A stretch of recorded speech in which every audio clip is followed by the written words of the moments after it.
You see Vikings? My daughter insisted that I must see.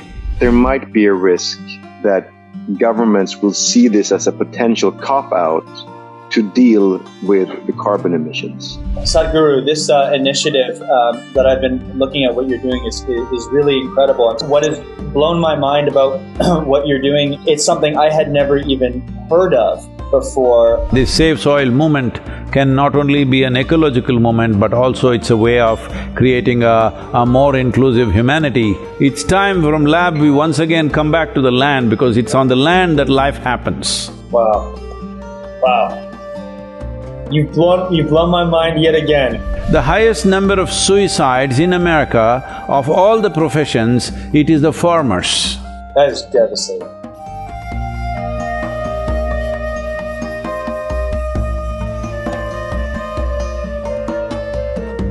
Namaskaram. Floki and Yon, look at them. Both of them together. It's good to see you again. Wonderful talking to both of you, please. Likewise, an honor, a privilege, a delight. Both of you are stationed where, like, in which part of America are you? Right now, I'm in Los Angeles. Oh, okay. Yeah, but normally I'm in Sweden, in Stockholm, Sweden, most of the time. That's where I'm based. Okay. Yeah, I'm in Atlanta, Georgia. I moved here because we're doing a new show at the moment, so be here. So I'm not far away from Tennessee. So I know. Next time you're there, Not I would at all. love to come I'm visit. there in July, let's catch up, huh? Oh, absolutely. Actually, that's a perfect time because I'm done in July, so that'd be great. I'd love that. You golf, you guys, anybody golfs? I'm terrible at golfing, but I like riding around in the golf cart.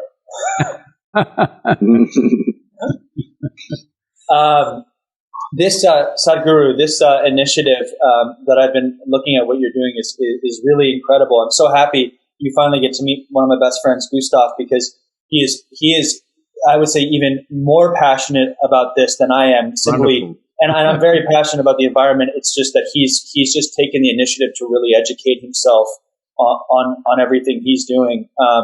And we're both so fascinated about what you're doing, and we'd love to learn more about everything. That's wonderful, Gustaf, and it's great that young people like you are concerned about this, because as a generation, if we don't do the right things now, we will live a life of regret. Yeah, that's the way I look at it as well. We can't be ignorant to the information that we're getting. What has blown my mind about what you're doing, just to because I want to share this with as many people as we can. Something I had never even heard of before, which was soil being an issue. That's something I think that's not talked about at all, and I would love to know in what ways we can help spread the word and how people can take the initiative to support this. See, what I see is in the last 8 months, I've been talking to various world leaders, people who are in the environmental work, many scientists across the world, top scientists in the world. And as I speak to them, what I see is every one of them knows what is the problem. And every one of them knows this needs to happen now. It's very important that this time it needs to happen.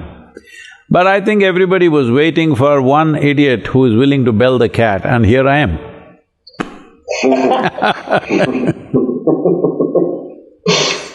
Yeah, we appreciate that, Sadhguru.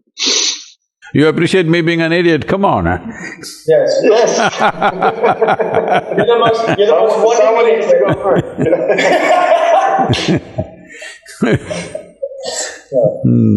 No, but I join you in the idiocy.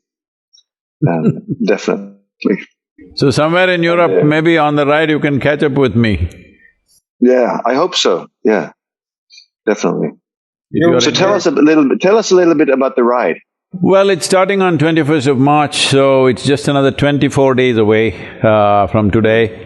And we are riding through Europe, going to Holland, then to Berlin, and down south to Praha, Warsaw, and down south further to Slovakia, Rome, Geneva, Paris, and again looping through Bonn because that's a UNCCD capital. We are partnering with UNCCD or the UN agency to combat desertification. We are partners with them. So we spend a day or two with them and then go further. See, this is one thing when it comes to soil, this is one thing that all of us are connected to. In nationalities we may be different, in race we may be different, in religion we may be different, ethnicities may be different, so many differences. But soil is one thing that all of us are connected to. I want to use this soil not only as an ecological movement but also as a way to connect people. There is a common ground for all of us. Well, there are so many differences, there is so much emotion, there is so much anger, there is so much everything everywhere. But at least the things that we hold as common factors, I think we need to highlight that in a big way. I feel this Save Soil movement can not only be an ecological movement, but also it's a way of creating a more inclusive humanity because everybody can connect to the soil. Nationalities are made up by us, race and religions are made up by us, okay? As if we are something very different, but all of us come from the same soil. So I would like to use the soil message as a way of creating a more inclusive humanity, which has always been our work, fundamentally, you know. Yeah, that's lovely. And is it possible to then also draw the connection between soil and earth, which are synonymous? And that the extension of this is also that we are all one species on one planet, which is the same. It's also a… So whether you use the word soil or earth, it's not different. In most languages, it's a common word, soil and earth. Right. So… Yeah. And so earth is also the planet. It's also our home. So it extends even to that global consciousness, doesn't it? Yes, they cannot be separated. It is very obvious, yeah. Sadhguru, for those who aren't as aware of soil's connection to climate change, or what they can be doing to further educate themselves on this, or to help in any way, could you speak a bit to that? Yes, see, everybody's talking about climate change. That narrative has picked up. Is a very good thing that's happened in the last 10-15 years' time. But one needs to understand a healthy soil is one of the best carbon sinks in the world.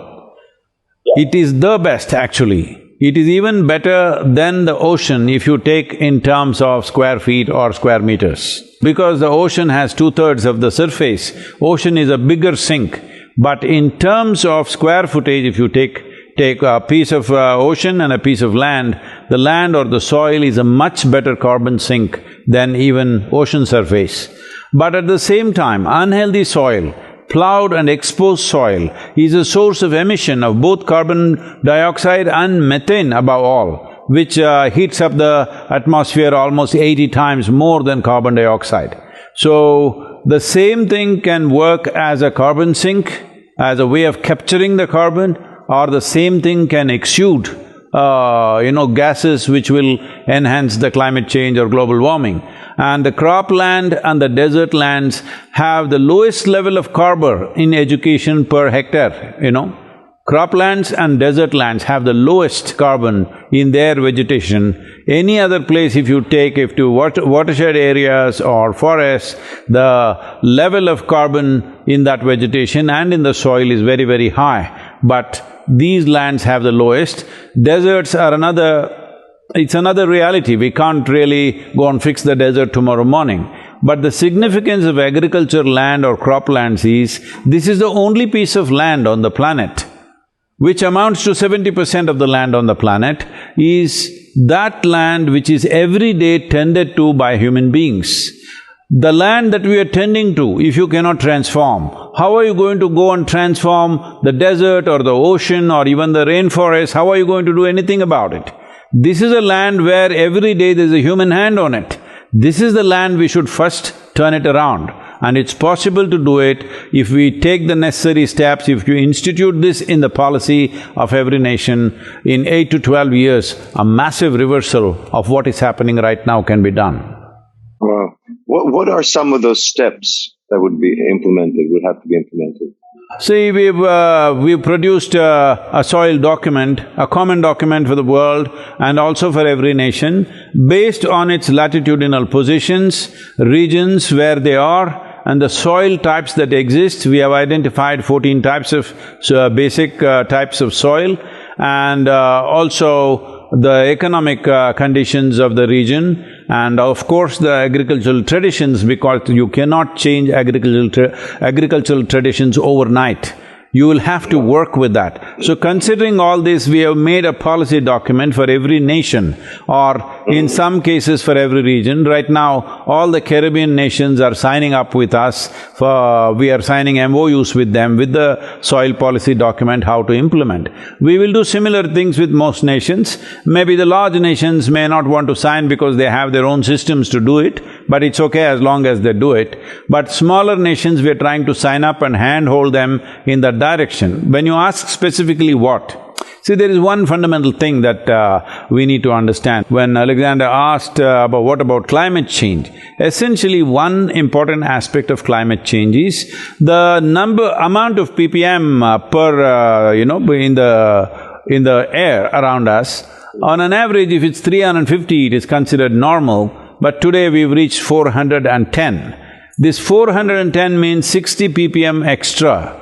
ppm is a unit for the carbon dioxide or carbon molecules in the carbon particles in the air. To bring this down, one important thing is to enhance photosynthesis on the planet. Whether it's a cover crop, or whether it's a bush, or it's a tree, or grasses, whatever it is, always land should have photosynthesis going on. Photosynthesis is the magic, perpetual magic that is going on using the perpetual energy of the sun. The very life that we are is manufactured from this, because before photosynthesis started on this planet, scientists say approximately 1 billion years ago or whatever, whenever it started, before that, the oxygen levels in our atmosphere was less than 2%. Obviously, human beings and most mammals could not exist in that. But today it is 21%, where all of us are comfortable. So this 21% of oxygen has happened mainly because of photosynthesis.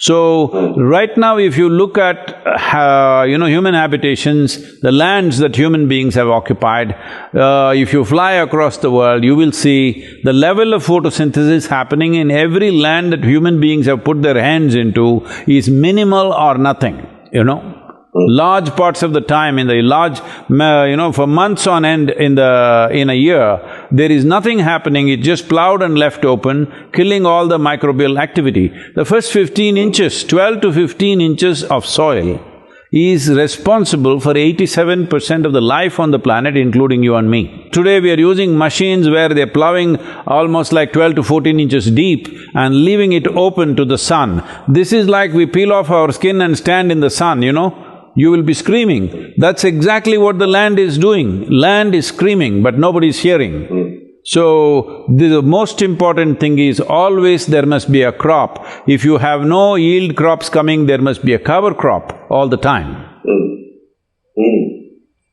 So one of the things that we have been pushing for is for the governments to give some financial assistance to put cover crops. Just now, about 10 days ago, United States announced $1 billion fund to enhance the cover crop in various states in the country. Similarly, United Kingdom has announced a subsidy for cover crops. Now we're pushing the Indian government and every other government, at least in the seasons when you're not growing food on it, there must be a cover crop, enormous foliage. When time comes, you just put this back, that creates humus in the soil, and that humus is the basis of who we are, because the word human itself comes from the word humus. So essentially, we have to reteach people everything that they know is essentially about… No, we just have to remind them, because 40, 50 years ago we knew what to do. Suddenly we forgot, because from land we moved to lab. It's time from lab we once again come back to the land, because it's on the land that life happens. In the lab you can experiment. Life happens only in the land. Yeah. And there's, I was watching the YouTube video about this already, and there's something like we have 80 more harvests or less? Different people are saying from 60 to 80 harvests, some people are more optimistic are saying 80 to 100 harvests. 80 to 100 harvests means approximately 45 to 60 years is max. But every responsible scientist is clearly pointing out by 2045 we'll be producing 40% less food, but our population will be over 9 billion. That's not a world we want to live in. No. That's not a world where we want to leave our children and go. No. But this can be turned around. We are in a cusp of time right now. If we act now, in the next 10 to 15 years or maximum 20 years, we can make a significant turnaround in the soil quality and in turn, all the other aspects related to it. But if we'll say, let us say we let it go for another 30 to 40 years, because the loss of biodiversity per year on an average is around 27,000 species. I'll repeat that. 27,000 species, not organisms. That many species of microorganisms are going extinct. So if you let this roll for another 30 to 40 years, we will come to a place where if we do everything possible to turn it around, it will take 150 to 200 years. That's a disaster. Wow. For Sadhguru, first of all, thank you for taking this on. You know, this can't be easy for you to do video after video, trip after trip, educating all these people on this, and it's incredible what you're doing. For everyday people like Gustaf and I, what can we be doing as individuals to help? See, right now, everybody wants to get their hands in the earth right now because they're inspired by a video or something. That is not what we need. First thing we need to understand is, we should stop doing things for our satisfaction and do something that is a solution. We are interested in a solution, not doing something for my personal satisfaction. This is an important step everybody must take. So if we want a solution, it has to be enshrined in the policy of every nation. Why should it be enshrined in every policy of every nation? See, right now, if you have 100 acres of land, you're doing a great job with the soil, you're taking very good care about it. But what is the guarantee that the next generation will do that? They may turn it into a desert. That's what we have done. In 1 or 2 generations, we've done that, right? So, it has to get instituted in the policy. If you want to understand what I'm saying, see, for example, if you see the cities right now, in every city there is a building law. If you have 10,000 square feet of land, you can't build 10,000 square feet of building. You can build 6,000–7,000, you have to allow space for yourself and your neighbor. But just go to the old cities and see. Wherever there are really old cities, you will see there is no concept of a window. They've all just built side by side, attached to each other. Just one door to enter, one door to get out. So that is simply because there was no law. Today you can have 100 acres of land, you can plow every inch of it, turn it into a desert in the next 10 years, nobody to ask you, why are you doing this? We must understand, soil is not our property. Soil is not our property. It has come to us from previous generations. It's very important we hand it over to future generations in its living condition, as a living soil, not as dead material. Yes. Wow. Wow. You've blown my mind yet again.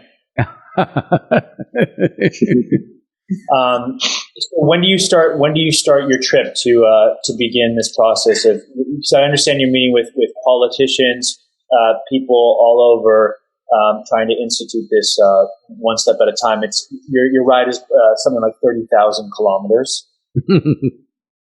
So right now I'm coming to United States on 5th of March, I'm sorry, and I have some media interactions and stuff. I finished that, then I'm in Caribbean region for about 4 days, and then by 15th I'm in London. There are many events till 20th. 21st I start to ride from London. So then we go to Holland and from there Germany, and that whole trip, as I said earlier.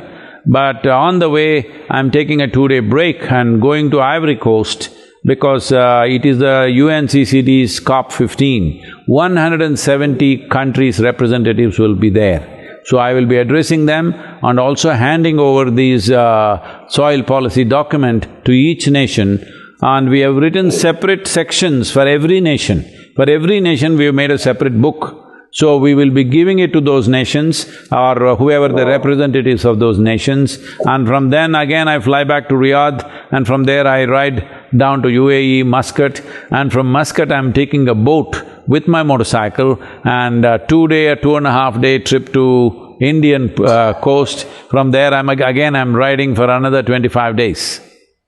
That sounds incredibly relaxing. I'm 65, I hope I survive.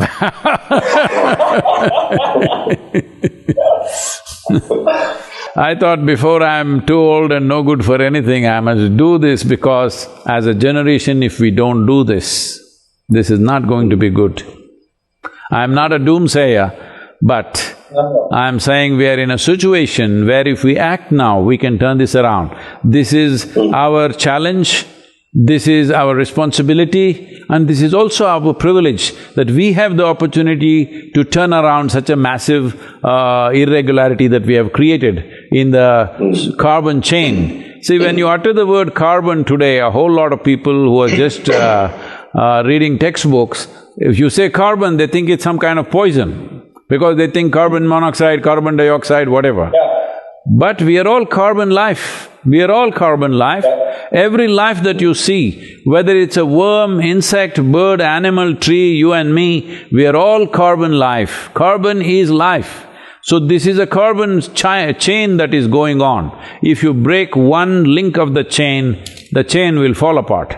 Right now, the soil is one link that we are breaking very badly. If you break this, the life chain that is going on right now could be broken or at least seriously damaged. So what about our dependence on fossil fuels? Because that is also a way of breaking the chain, isn't it? That we're taking carbon that has been stored in concentrated form in the ground for millennia, and we take that and we combust that and bring it out into the atmosphere, and that enhances tremendously and disrupts this whole cycle, doesn't it? It definitely does. Not that it is not there, it is very much there. But right now, the way we have structured the world, we can't stop that tomorrow morning, all right? It will take time. People can talk as much as they want. It may take another 30 to 50 years before we make a significant turnaround in that area. But the nature of the soil is such that if we are willing, if all of us are determined, if the governments make the policies, in the next anywhere between 6 to 12 years, we can make a significant turnaround. And soil accounts for 40% of the climate change. It's really fascinating to me, I think, when I start thinking about, initiatives like this. And, one thing I've always loved about you, Sadhguru, is you're very optimistic but solution-based. And I think that, because you're not a doomsayer, but I also think that it's important for people to realize the importance of educating themselves and the responsibility they have to do that. Because just because we say that we can turn it around in 16 years doesn't mean that it will be if we do nothing about it. And I think that's something that I'm learning along the way, just from speaking to you and actually speaking to Gustaf as well, and doing my own research, is just like how important it is for my generation and the younger generations to take it upon themselves as a moral obligation to our planet to educate themselves as best they can on these scenarios. It's very important, but right now, the most important thing is, see, whether it is going to happen in the next 8–10 years or not is still a question mark. I'm not denying that. But if it gets instituted in the policy now, see, as a part of this, what we have done is, we have written to all the heads of state. The letters are in the process of being delivered. And we have written to 730 political parties on the planet. Because we are telling them, in your election manifestos, you must make soil and ecology an important part of your election manifesto, depending on your nation, your economic condition, whatever, but you must do this. Why this is so easy? See, once it gets instituted in the policy of a nation, if they have money, they may start tomorrow. If they don't have money, they must do it slowly. If they're lazy, they will do it after 5 years. But it is bound to happen once it's in the policy. If it's not in the policy, it will be ad hoc, something here and there will be done, but the real thing will not happen. Now I'm talking about, like there are building laws in a urban area, we need agricultural laws where if you own agricultural land, minimum 3 to 6% organic content must be there. Initially give them incentives, nudge them to do it. As things get worse, we have to make it mandatory. It's going to happen anyway, all right?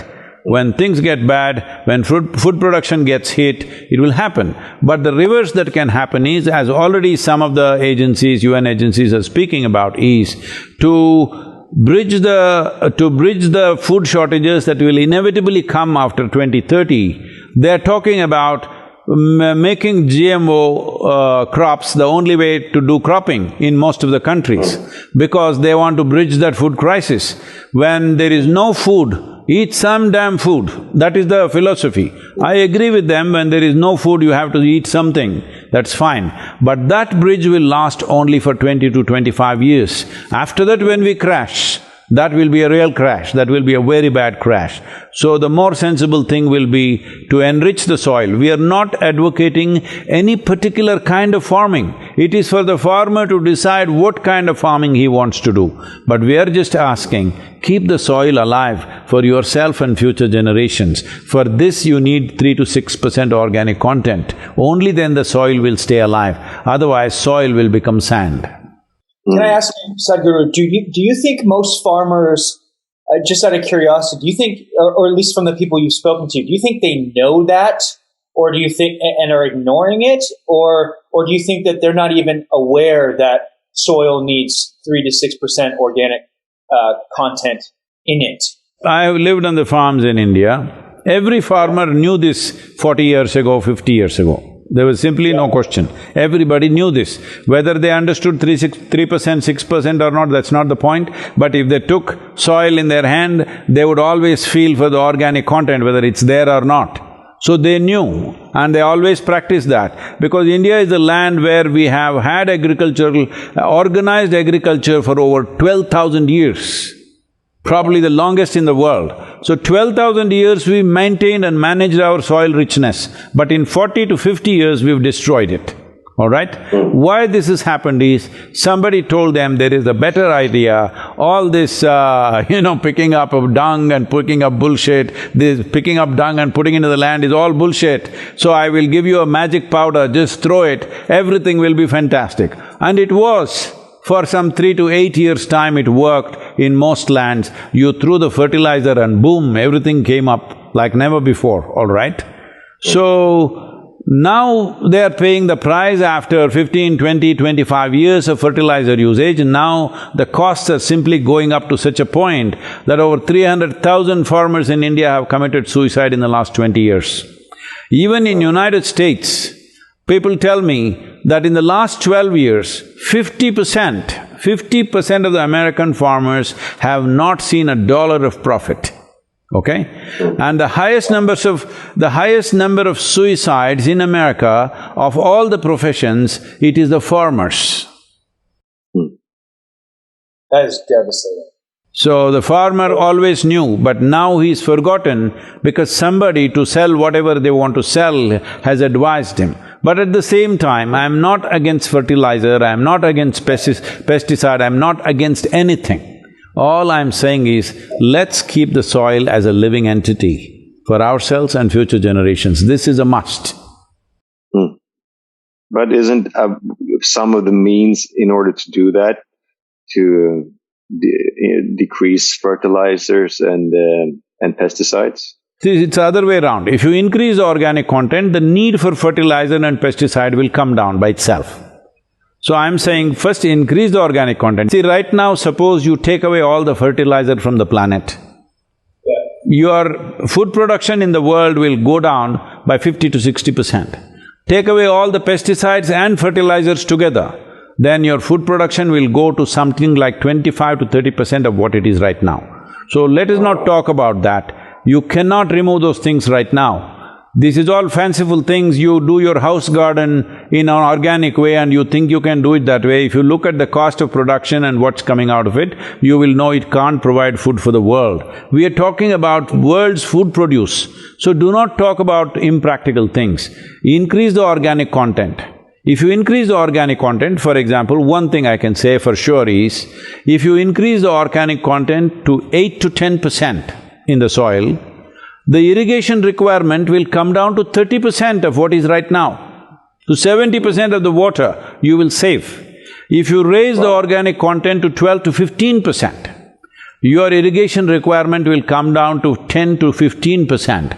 That means if you were using 100 liters of water, 15 liters of water will do the same job for you, because organically rich soil retains soil. If people don't understand what I'm saying, ask them to walk into a rich thick forest and just with your hands, not with any implement, with your hands, with your fingers, you just dig 3 inches, you will see it is damp. That's what a crop needs, moisture.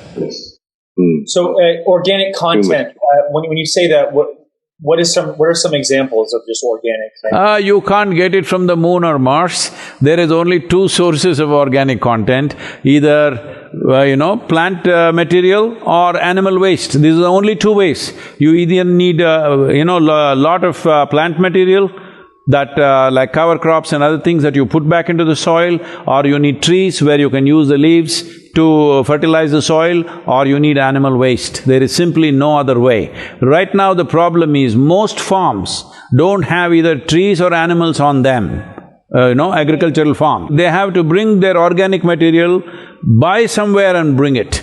It will not work. It will simply not work that way because the costs are too high. In the southern India, I've been running this campaign for over 24, 25 years now, that I went on campaigning for farmers to plant 10% of their land as trees. 10% of land produces enough organic material for the remaining 90%, and your yield on the 90% is better than what the 100% were doing before. And the organic content is high, water tables have come up, and the nutritional value has gone up significantly. This is another important part. Right now, see, most countries have put their COVID, deaths down. But in US still you're hitting about nearly 2,000 number per day, which is a disastrous number. Well, people can ascribe it to many things. One fundamental thing is, any rudimentary doctor, I'm not saying some virology expert or something, and a simple doctor, basic education doctor can clearly tell you, if you don't have enough vitamin A, vitamin B, B6, B12, C, E, and folate and iron and these things in your body, you become susceptible to respiratory infections. This is commonly known. Upper respiratory infections and lack of micronutrients are very directly connected. In United States in 1920, let's say a vegetable, for example, today everybody is going for salads believing they're eating something healthy, all right? At least in California and other places. I don't think these Atlanta people are still eating salads. I'm just joking, okay? So, for example, lettuce is one of the, important part of any salad anywhere these days, at least in the Western countries. What lettuce was offering you as nourishment in 1920, what it is offering to you now is only 10% of what it was in 1920, 10%. Wow. 90% nourishment is lost. If you ate 1 orange in 1920, in 2022 you have to eat 8 oranges to get the same stuff. That's insane to me. Yesterday I was at our school, all the little tiny tots were there, and I said, "Can you eat 8 oranges per day?" They said, "We can." I said, "Okay."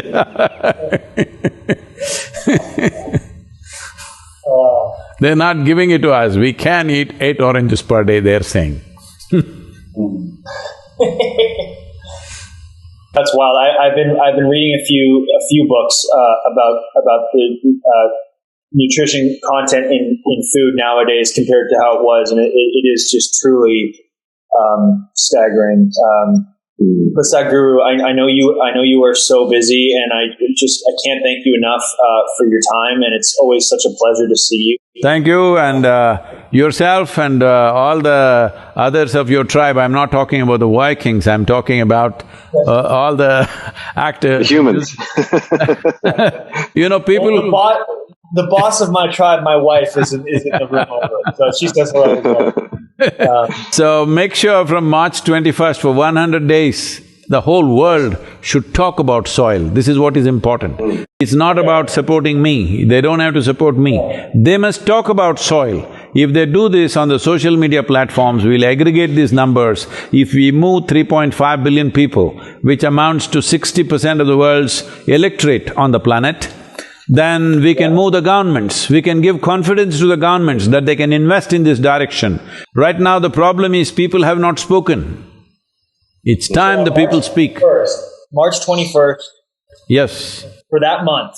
For 100 days from there. For 100 days from there, okay. Yes. For 100 days from there. When I'm on the road for 100 days, every day say something about soil. Yes, sir. Can I just raise one concern, if I may? Yes.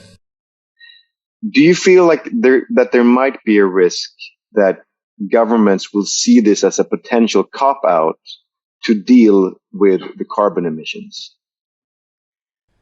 See, this is a concern that most activists have, and that is one reason why they've never brought soil into the picture. I was talking to environment ministers who have attended the COP26 in Glasgow, and they said, Sadhguru, what is the matter? We were there for one whole week, we did not hear the word soil.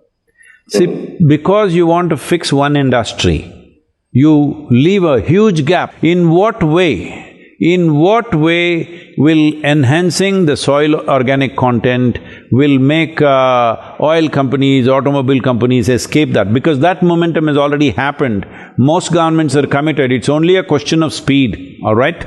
All governments in the world are already committed to changing or reducing their fossil fuel consumption in a big way. Everybody is committed to timelines.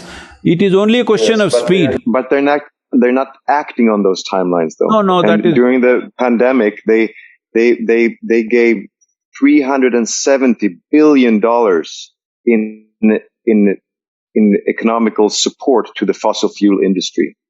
That is true, Gustaf, that is true, but you need to understand the economic conditions of different nations. Because they can't just turn around like that, it's not possible for them to do it. So, there are many challenges, but everybody largely is committed to the direction of going free of fossil fuels in a certain amount of time. Speed is a question. What you're talking about is speed. So that speed, we must keep the pressure on them for speed, that we need not relax. Just because we enhance the organic content in the soil, we need not relax that. And the beautiful thing about soil is enhancing the carbon, organic carbon in the soil is, one thing is it's not against anybody, nobody will resist this. It's for everybody, and its costs are very, very low. It is just a commitment that is needed. Yeah. But shifting from fossil fuel to something else, one thing is it's a question of technology. People are not sharing technology. They're advising everybody, but they're not sharing technology. They're advising everybody, they're not willing to compensate nations which are not able to do it in their period of time. They're not able to look at the per capita consumption of a given nation. We're talking standards which are not all right, okay? So naturally some nations will resist, but every nation right now is committed to move in the direction. We must continuously inspire them, encourage them, support them, buttress them to see that they're able to fulfill that in a reasonable amount of time, not stretching it endlessly. But see now, a war breaks out, all right? We could have easily avoided this, I don't want to get into the politics of it, but I'm saying a war breaks out just after the pandemic, when nations are just beginning to recover, just beginning to have a reasonable, normal life, a war breaks out. Well, if all the wise men who are ruling the world got together, we could avoid this, right? very easily. We're talking about fossil fuels. What do you fight a war with? With air, is it? With sunlight, are we fighting a war with sunlight? No, gas, oil, No. fossil Yes. fuel. Endless amount of that stuff, and worse kind of poisons we are throwing all over the place. So, I'm saying… I'm not saying that carbon fuels is not an issue, it's a serious issue. It's a significant issue. We should not let up on that, but that's not connected to this, because this doesn't cost money. This is not against any industry or any lobby, this is for everybody. This we must do because this is the easier piece to do, and it accounts to 36 to 40% of the problem. Right. Yeah, thank you. Sadhguru, Thank you. we are going to spread the word, and again, we're so grateful for you. This is not my planet, this is our planet, let's make it happen, huh? Absolutely. Yeah, that's it. Absolutely. That's it. For sure. I would definitely want to… And get your Viking tribe going, huh?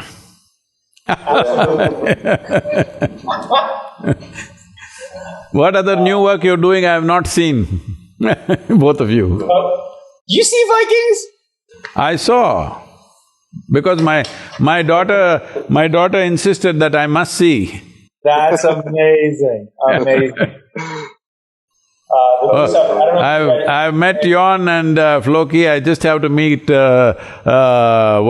Lothberg guy. Oh, Ragnar. Ragnar. Yeah, exactly. We'll bring them on next time. Thank you very much. So good to see Yeah, you. hope to meet you again, Sadhguru. Namaskaram. Namaskar. Namaskaram. See you later. Be safe.